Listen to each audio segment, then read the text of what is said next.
Ó Senhor, meus queridos irmãos, tudo bem com vocês? Estou aqui numa meditação no livro de Êxodo, no capítulo 32, e meditando nesta passagem, o Espírito Santo falou ao meu coração sobre o bezerro de ouro, e eu gostaria de transmitir a vocês. Em poucas palavras, um homem chamado por Deus, um homem vocacionado, um homem que renunciou ser chamado filho da filha de Faraó. Ele não quis usufruir do gozo transitório do pecado. É este homem que está em evidência aqui nesse texto. Do outro lado, um povo que esperou 430 anos por libertação, clamando para que Deus enviasse um libertador. Do outro lado, o coração. Um coração de um homem que renunciou tudo, e o coração de um povo que não quer renunciar nada. E isso me chama a atenção.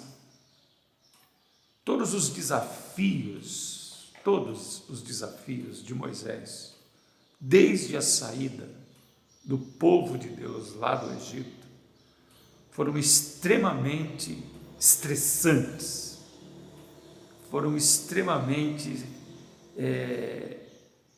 guerra mesmo.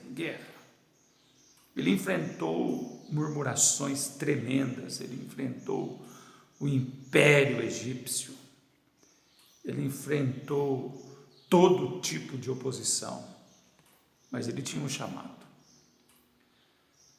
Mas agora ele está diante, talvez, do seu pior desafio, a sua principal guerra. E ela advém de um povo de dura serviço, de um coração de dura serviço. E quem é que pode combater?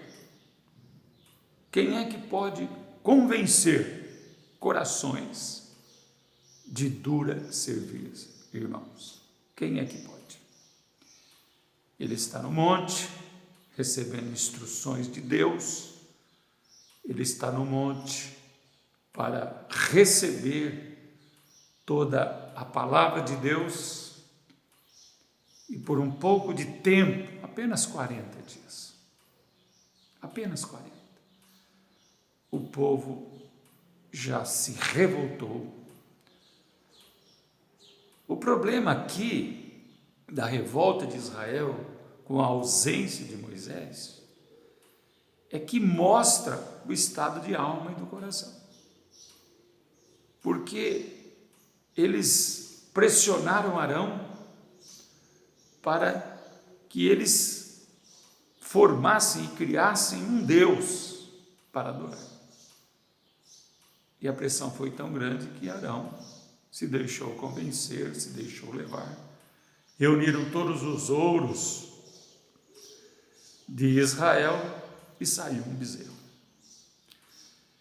E o retrato da dureza do coração daquele povo é que, quando o bezerro foi formado, eles blasfemaram contra Deus. Não obstante tudo que eles tinham visto que Deus, o Eu Sou, fez através das mãos de Moisés, as 10 pragas, a maneira como eles saíram lá do Egito, o caminhar de Deus, o mar que se abriu, passando a seco, todas as evidências de um Deus de poder caíram por terra quando eles ficaram diante do bezerro de ouro. Em alto e bom som, eles disseram: Eis aqui o nosso Deus que nos tirou da terra do Egito. O que eles fizeram? Eles transferiram a glória do Todo-Poderoso para aquele bezerro de ouro. Como que se o bezerro de ouro fosse o grande herói do povo, o grande redentor do povo, o grande libertador do povo. E Deus diz para Moisés: desce, porque o meu povo se corrompeu. E Moisés desce, Josué no pé do monte diz: ouço alarido de guerra no arraial. Não, isso não é alarido nem dos vencedores e nem dos vencidos, mas eu ouço canto. E quando Moisés chega, ele vê aquela cena deplorável, degradante, violenta. É uma coisa inimaginável que homens resgatados pelo poder de Deus da terra do Egito se dobrem a um outro Deus criado pelas suas próprias mãos. Povo de dura cerviz. Então, amados, nós, como igreja, precisamos detectar no coração se porventura há, criado pelas nossas próprias mãos, um bezerro de ouro. Algo que amamos mais do que a Deus. Algo que gostamos mais do que a Deus. Algo que prezamos mais do que a Deus. Porque se houver, então estará caracterizado no nosso coração que o Deus de Israel, o Deus do céu, não é o nosso Deus. E não caminhamos segundo as suas pisadas. Caminhamos sim, segundo o nosso querer e a nossa vontade. Para casos extremos, eu posso até perguntar: qual é o seu bezerro de ouro? Qual é aquilo que você realmente vive em função dele? Eu ouvi um pastor dizendo esses dias no Twitter que aquele que é crente, eu digo crente, não digo discípulo, não digo evangélico, não digo cristão, digo crente, que não ora e que não lê a Bíblia, ele sequer acredita que Deus existe. Porque se ele não ora e não lê a Bíblia, é como se Deus não existisse. Para esses, haverá sempre um bezerro de ouro no coração. Então nós devemos, nesses momentos de apostasia, de pandemias, de pressões, de enganos, de adulteração da palavra, nós precisamos, em nome de Jesus, olhar para o alto, porque assim como lá, quando Moisés se depara com aquela cena deprimente, diabólica, ele ainda dá uma chance e pergunta ao povo: quem quer vir após ao Senhor, venha até mim. E diz a palavra que toda a tribo de Levi chegou até ele. E aquela tribo foi incumbida de exterminar todo o restante dos pecadores. E morreram 3.000 homens. 3.000 homens. Então, amados, hoje é o dia da restauração.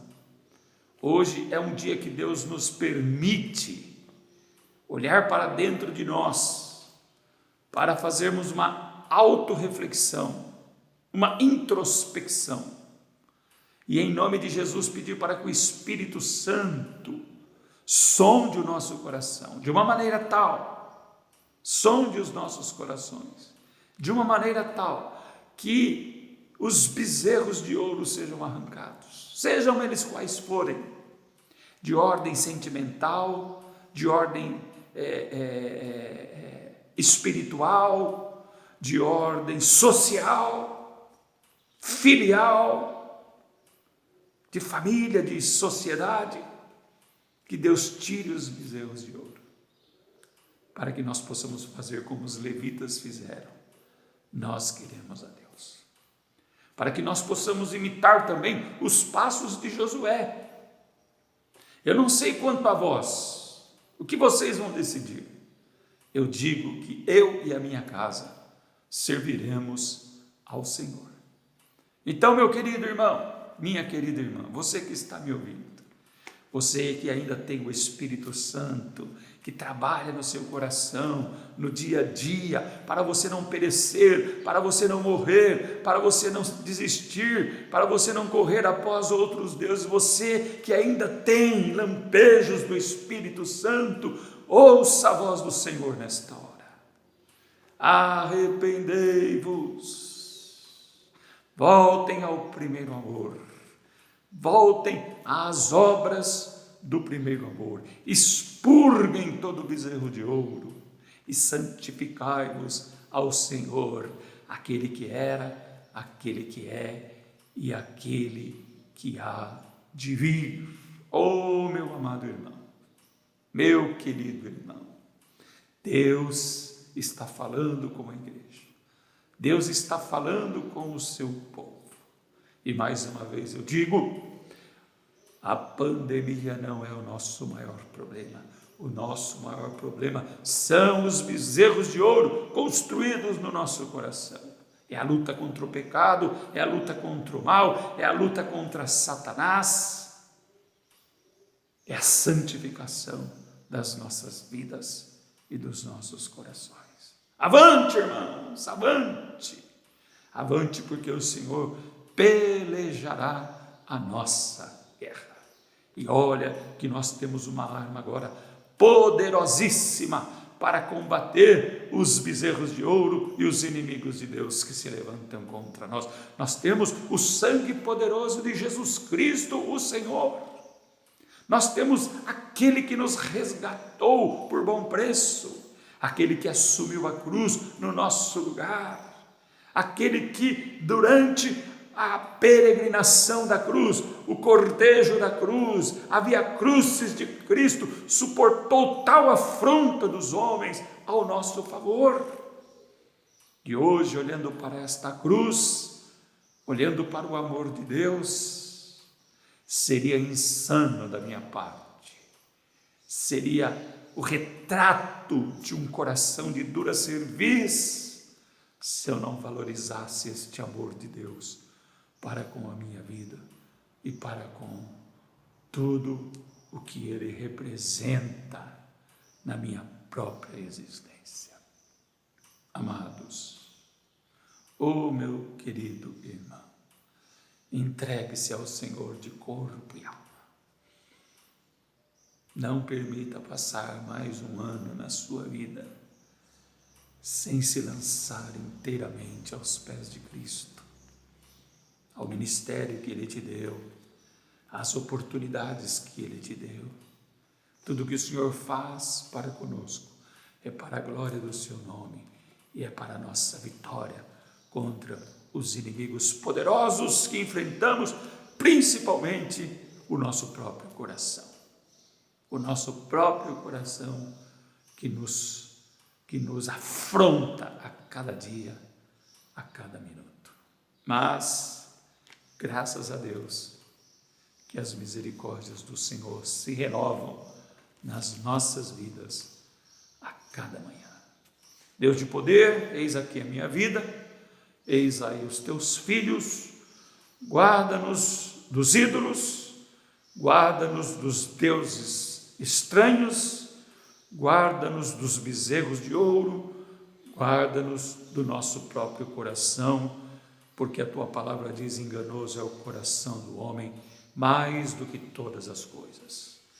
Livra-nos de todo mal, dá-nos um caminho de justiça e de santidade para percorrer, até que a trombeta venha soar e levar aqueles que perseveraram até o fim. Obrigado, bom Deus, pela tua graça em nossas vidas. Nós oramos em nome de Jesus. Amém. Deus te abençoe, meu querido, e até a próxima, em nome de Jesus.